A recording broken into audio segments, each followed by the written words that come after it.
Hello fellow gardeners, welcome to Wildwood Lavender Farm. My name is Carrie and welcome to my third installment of going through my seeds.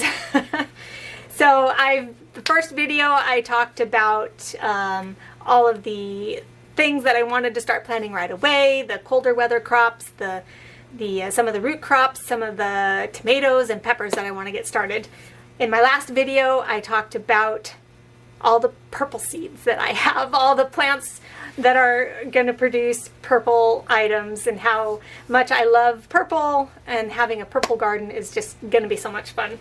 In this video I have just kind of a hodgepodge of different things. Some of the leafy items, the leafy greens, some of the beans, that kind of thing. Some of the more unique items too. So let's just get going here. And oh, where do we get started? I'll start over here. This is some squash and melons and gourds and that kind of stuff. So this is a cantaloupe I saved from Baker Creek seeds that I got. I don't know what kind they are, but they were really good cantaloupe. My boys really like them. I don't personally like cantaloupe. Tastes like turpentine to me, but my boys like it well enough to eat it occasionally. My husband doesn't like it either. So anyway, this was a good enough cantaloupe, so I kept seeds from it. This is a squash that I bought, a squash seed I bought from Baker Creek, and this is a really, really good one. It's a hard one to say. My best guess is Yushi Jianbingua. From trying to figure it out myself. Anyway, it is a very, very good squash. It's nice and sweet. It's got a thick flesh and not a lot of moisture to it. So it's really good for adding into recipes. It's good for making, I make pumpkin scones for my boys. I like to make my own pumpkin pies from scratch. And this is just a really nice tasting squash to put in place of pumpkin if you would rather. I got from Nichols Garden Nursery, which is a company based in Albany, Oregon. I live in Oregon in the Pacific Northwest, so I like to try to support companies that are nearby, you know, as local as possible. So this is a winter luxury pie. These are from Baker Creek, and in particular from the pack that I got when I was I was able to go to the homesteading convention in 2019 that Doug and Stacy from Off Grid with Doug and Stacy put on each year. And that was actually my my anniversary trip from my husband. We took the family, all 6 of us, on a road trip to Missouri to go to the homesteading convention. That's what I wanted to do for our 20th wedding anniversary. So anyway, while we were there, they were giving away prizes, and I won one of the big packs of seeds that Baker Creek had donated to give as prizes. So I got a ton of seeds in there, and this is some of them. I got 4 packs of dipper gourds. So I am going to plant these, and gonna try to have it be as a cash crop, things that I can sell, but also I want to try making some things out of it, you know, making dippers out of them, making decorative spoons, making useful, you know, ladles and that kind of stuff, or making bird houses out of them. So there's a lot of things that people use with the gourds for arts and crafts. So I want to just grow a bunch of these. I have the space now, now that I have almost 5 acres instead of 1/10 of an acre where we were before. So I want to try growing these to make a little extra money with them, and to make stuff to also sell. So that should be fun to do. Another gourd that I have bought from Baker Creek is the Thai extra long sponge gourd, and this is like the Loofah, which I also have some Loofah seeds So I'm going to grow these to have the loofah to be able to sell, and then also to use at home for our own scrubbing, cleaning, that kind of stuff. And then also to put in the soaps that I make as an exfoliant type of thing. So the Thai extra long sponge gourd. And here is the other loofah that I got that I have grown before, and I was able to successfully grow a few of them. I think I ended up with 2 when it was all said and done. They take a long time to grow, and so I hadn't planted them soon enough, so not all of them got to mature before, you know, winter came, fall came, and destroyed the vine. So this is the Gourd Bonanza 141 loofah. I don't know if this is still available. Sorry about that. I bought it quite some years ago, 2016. Let's see, just looking at what else I have here so I don't do things out of order again. Okay, these are some really old seeds, a long time ago in probably 2012. I was in a stage where I was trying to prep, and I got one of those, you know, those big tub things of seeds for, like, when the apocalypse came, you could be prepared and have all the seeds that you need. So I still actually have a lot of seeds from that. This is the summer crookneck seeds from that pack there, or from the pack that I got then. This is the rouge, it's a pumpkin, a rouge vivetam. I don't speak French, so those of you that do, tell me if I said that right. Which is red. Vive des temps. Anyway, I don't know if I said that right. It's a French heirloom, and it's a deep red-orange color. And its flesh is tasty in pies or baked, and it can be picked small like summer squash and fried as well. And I tried growing this once, but I don't know that I actually got any squash. I may have gotten one from it, but I wasn't growing a whole lot at that time. I was on our 10th of an acre. Here's the New England sugar pie, which I am a very big fan of growing my own pumpkins for making all of my pumpkin recipes with. I don't like to buy canned pumpkin from the store, so I grow my own, and I roast them, and I take out the pulp, and I freeze them so that I can do all that myself.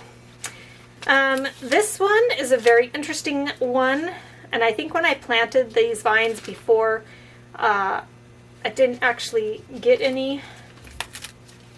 None of them, I didn't, you know, they didn't grow in time before fall came. So this is the Gelber Englischer custard.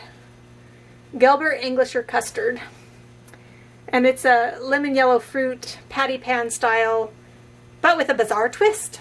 Fruits are oddly flattened, impossible to describe, so you can see they're kind of an interesting shape there. So I thought they were kind of fun. Again, it's a German variety. Despite the fact that I already had a sugar pie from Baker Creek, I also then ordered a small sugar pumpkin from Mary's Heirloom Seeds. So I have lots of pumpkin seeds to grow. If I can grow a lot of them, I hope they can also be a source of income as well. While we don't really want to be a market garden farm, I do want to sell produce that we have in excess of what we can use ourselves. So just to have that extra source of income. Okay, here's some melons. This last summer, you can see there, honeylope. My mom and stepdad knew some people who were involved in a garden co-op, and they allowed us to come in and pick a lot of corn, and then they also gave us melons and some peppers and other things like that, things that they were able to sell us very cheaply or to even just give us. So one of the things that we found there was a honeylope, and it was a mix between honeydew and cantaloupe. And like I've said in another video, I don't like cantaloupe. I don't like honeydew. I like watermelon enough to actually eat it. I'm just not a big melon fan. But the honeylope, my boys, they like their honeydew and they like their cantaloupe. but they liked the honeylope. You know, it's a mix of the two. It's like a green, it's green inside like the honeydew, but it tastes like the cantaloupe. So they really like that combo. I think it might have been a cross, and I don't know if the seeds will be true to form, but I saved some, so I'm going to try to plant them and see if I end up getting this honeylope, is what we called it. These are really old seeds. I got a whole bunch of seeds from the Seeds of Change. I think I got them for free. Either that or very inexpensive, but a Sweet Dakota Rose watermelon. They're from 2012. I don't know if they'll germinate, but we'll give it a try. These are from a yellow watermelon. Again, we got a yellow watermelon from that co-op that I just told you about, and one of them was yellow, so I saved some seeds from that. This one is Watermelon Moon and Stars from Baker Creek. That looked really good. So those are the melons and squash that we have. Then I'll just quickly go through some of the greens that we have. I don't have a whole lot at this point. I have some Victorian rhubarb seeds. Excuse me, I dropped one.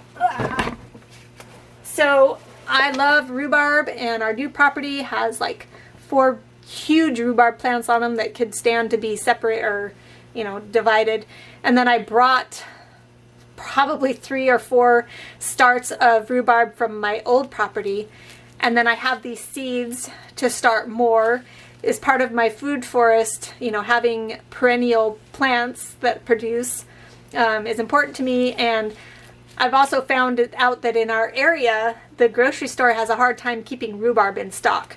So that tells me that there's a market for rhubarb in this area. So I'm actually going to plant quite a few rhubarb plants. There's also another rhubarb plant called the kangaroo from Burpee, I think, or Territorial Seeds. It's one of those like patented ones that they came up with, but it's supposed to be good for growing in hot areas, which rhubarb really does fine in our area, but it stays sweet and it's red all the way through. And as you can see in this has red on it, but it's not red all the way through. And that's a story to tell about rhubarb. Is I didn't know that there was actually like green rhubarbs, and so I had bought a rhubarb when we first moved into our old house, and like for the first 2 years I didn't, at least for the first year, but I think the first 2 years I didn't pick it, and I didn't pick it, and I didn't pick it because I was waiting for it to turn red. And over the years I learned that there's different varieties of rhubarb, and some of them are more green and some of them are more red, and some of them look red but aren't red all the way through. So different varieties of rhubarb. Anyway, so we'll look to be kind of a rhubarb, lavender, blueberry, and food forest farm. This was a free seed through Baker Creek, Russian red or Ragged Jack kale. This is one of those old seeds that I got in the packs. It's a celery, Utah celery. And then here's a mustard, red giant mustard. Swiss chard, although my no-till garden has so much chard in it that I really don't feel a need to be planting seeds. This one is really old anyway, packed for 2010, so I don't even know how viable these seeds are. But here's another chard from that pack that I bought for being prepared. All right, this is amaranth. I got this from Baker Creek. I bought this specifically because I wanted to grow a chicken food garden, and that's going to be one of the things that I grow in my chicken garden. That's going to be foods that I grow, grains that I grow to feed our chickens, so it cuts down on our feed bill. Some more, well, here's another thing. I don't know if I have anything in there. Crisp head lettuce. That was another one in that pack. Pack that I got to be prepared. These are some seeds that I also got in that Baker Creek prize winnings that I got at the Homestead Convention. These are lettuces. This is the Marve de Quatre Saisons. which I probably said that with more Spanish accent than French accent, but this is a lettuce, and it's a really pretty lettuce, and I actually cut out a picture from the catalog, the Baker Creek catalog. Isn't that pretty? I planted some of this at my old place, and then I also planted this out where we were going to have our greenhouse, and it's actually still growing. Well, I haven't checked on it since after the big snowfall that we had, but I think it's nice tasting, and they have that reddish tint to them, and it's really good. And Marvel de Quatre Saisons means, again, there's my Spanish accent and not my French.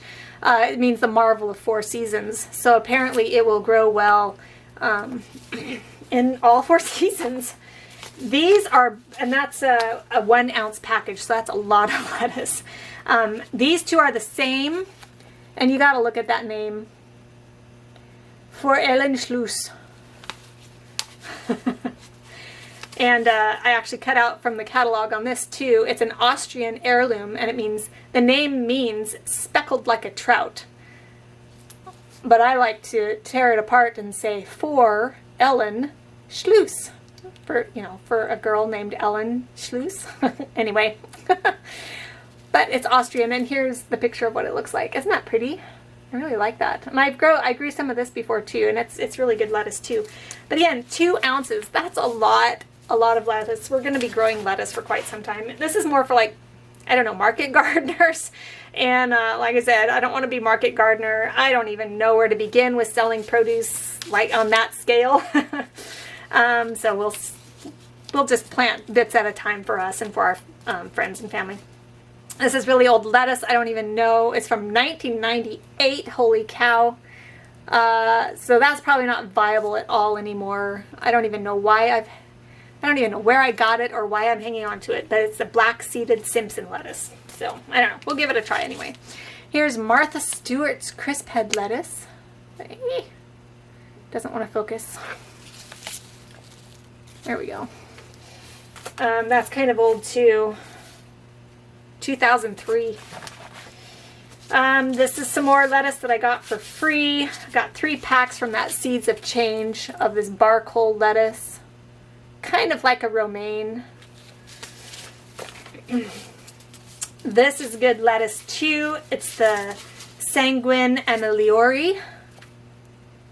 Again, it's green with the red. Sorry, it's not focusing. Green with the red. There you go. Not pretty. Red speckles on it. This I got from Nichols Garden Nursery, and I don't know if I've had one in this video yet.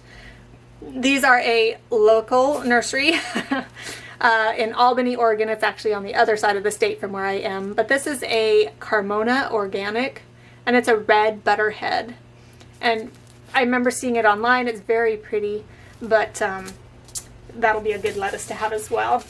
And then some of that really old lettuce again, or packs from 2012, a Butter Crunch. And then a Paris Romaine, just a romaine, and an iceberg. So again, I don't know if I'm going to get all of these planted this year. It's a lot of seeds. But it's what I have, and we'll get some of it planted. We'll give it all a try over the next few years. And hopefully I won't have to buy seeds for a long time, except for just random ones that I run out of every now and then. Again, from that old pack of stuff that I'd gotten, some of these here. Some Black Beauty eggplant. I planted some of this, I believe this last year, and it was actually fairly productive for us. So that was nice. So these are beans, some black beans from that set that I got, and then some pinto beans. And I actually planted some of these a few years ago, and got quite a nice production out of them. Okay, so these are some other beans. Now I want to plant a lot of beans because being vegetarians, beans are a good source of protein and nutrition for us. So that's, that's what we eat a good portion of throughout the year is beans. But these look really fun. They're Fort Portal Jade, and they have a glassy blue-green color. So I can't wait to see those in person. from Nichols Garden Nursery. I got some garbanzo beans.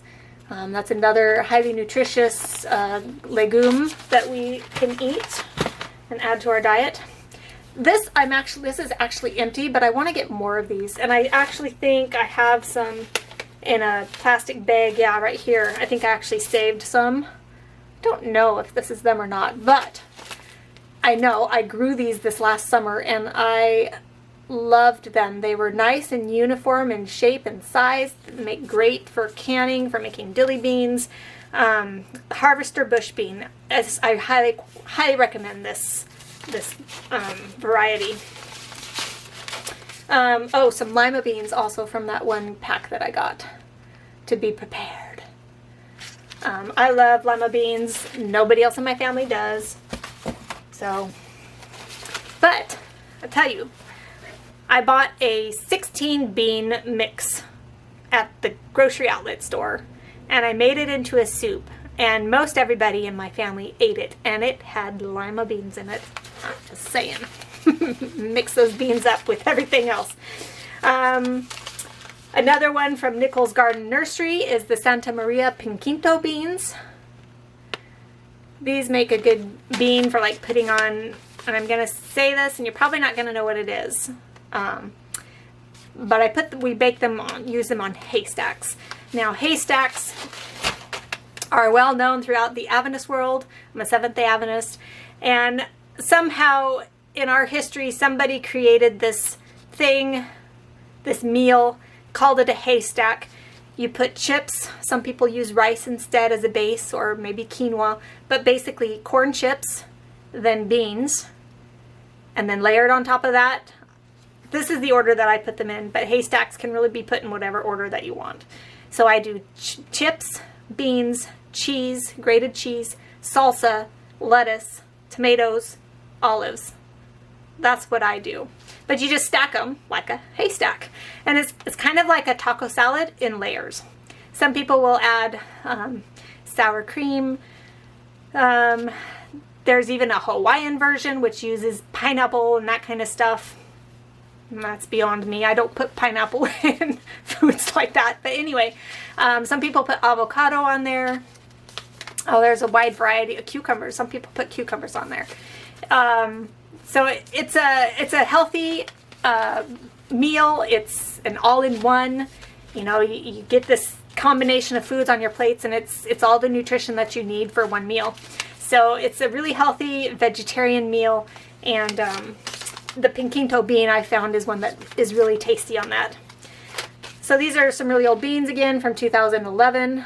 They're the Pawnee shell bush bean, but I'll plant them and see how viable they are. Usually the larger beans are a lot viable longer than the tiny seeds. Like lettuce is not going to be as viable as a bean.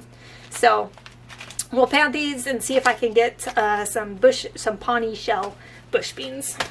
And then black turtle beans. I love black beans, so that'll be good. I was just realizing I don't have any like red beans. I have some pinto beans here, so that'll be good. But I like to have a wide variety of beans. There's slightly different flavors between them and all that kind of stuff. Okay, just a few more kind of odd ones. This has already been planted. I bought this at my other place and planted it there before we moved, and then I dug some up, so I have some in my pot out there. But this is for my food forest. This was Egyptian onions, which are really cool, and this was from Nichols Garden Nursery.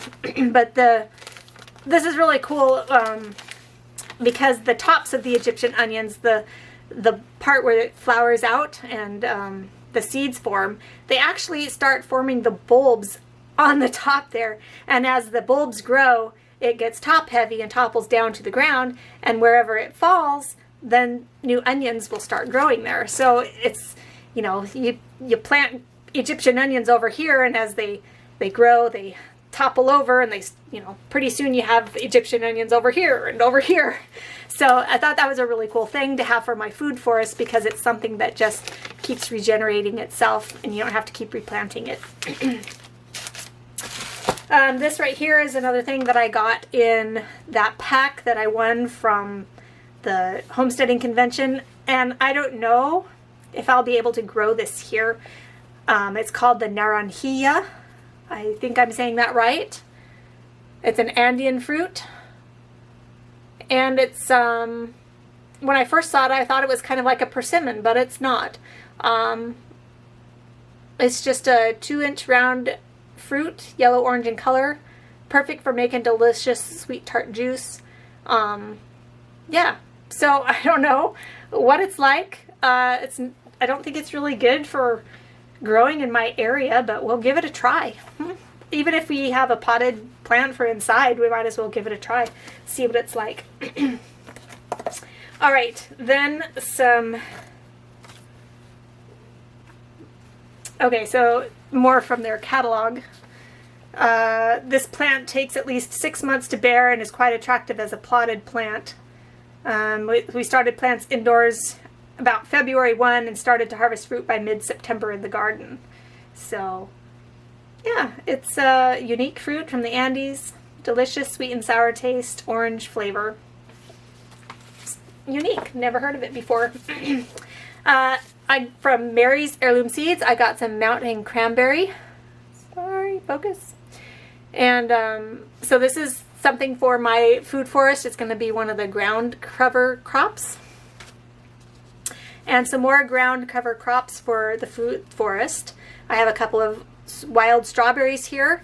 This is a white soul wild strawberry from Mary's Heirloom. And then also just a red wild strawberry. So it's going to be like those tiny strawberries that you find when you're walking through a forest. You just see these little wild strawberries, just tiny, itty bitty. So that's going to be what those 2 strawberries are like. I got some Moringa seeds. I am a firm believer in the nutrition that Moringa provides for us.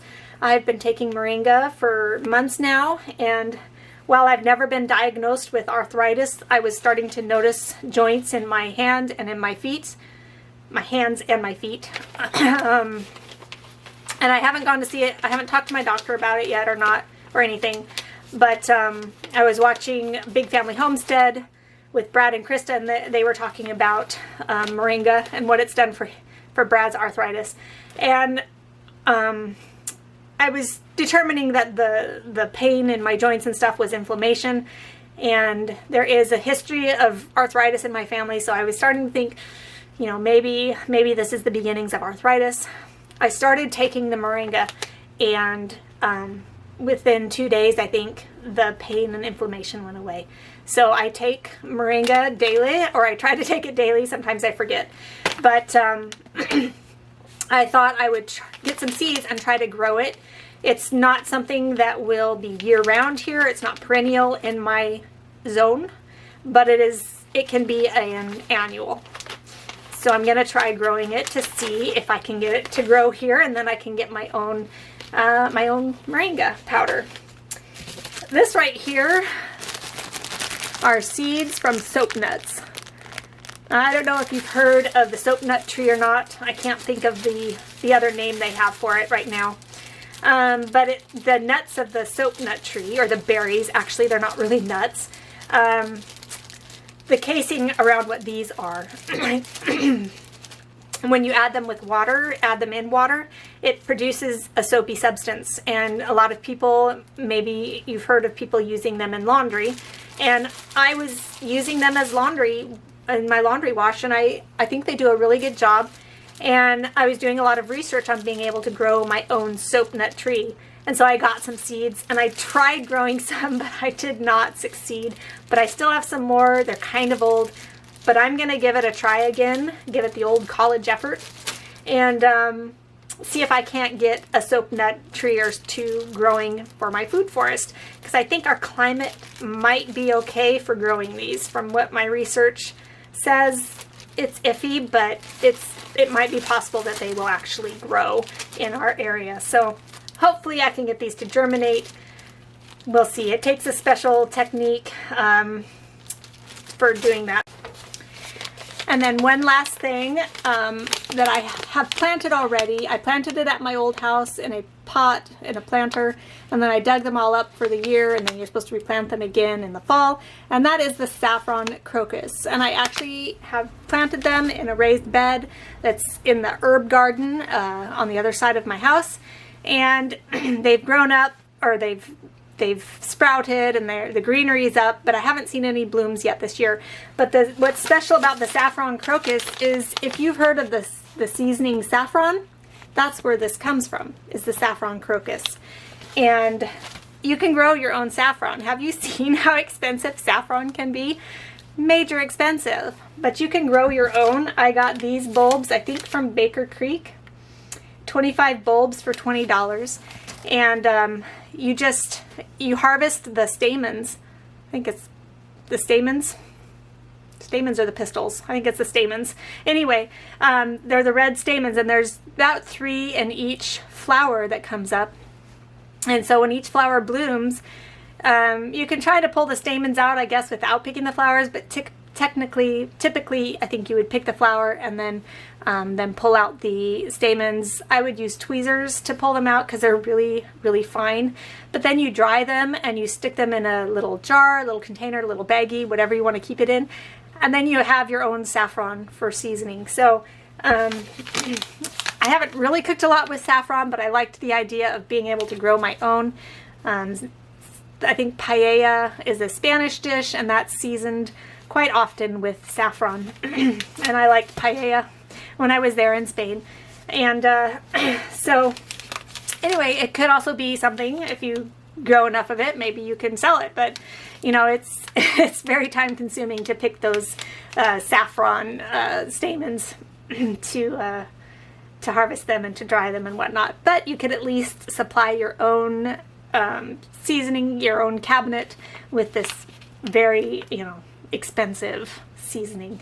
So anyway, that is some of the more unique seeds, some of the leafy greens and that kind of stuff. And what I have left to show you is for another time. It's mostly my flowers and herbs, and that will be shown to you another time. So I just wanted to show you all my seeds. Thank you for joining me in this, and as I start to plant them, I'll take you along with me and see how they start growing and stuff. So anyway, thanks for joining me, and I hope you have a wonderful time gardening this spring. Bye.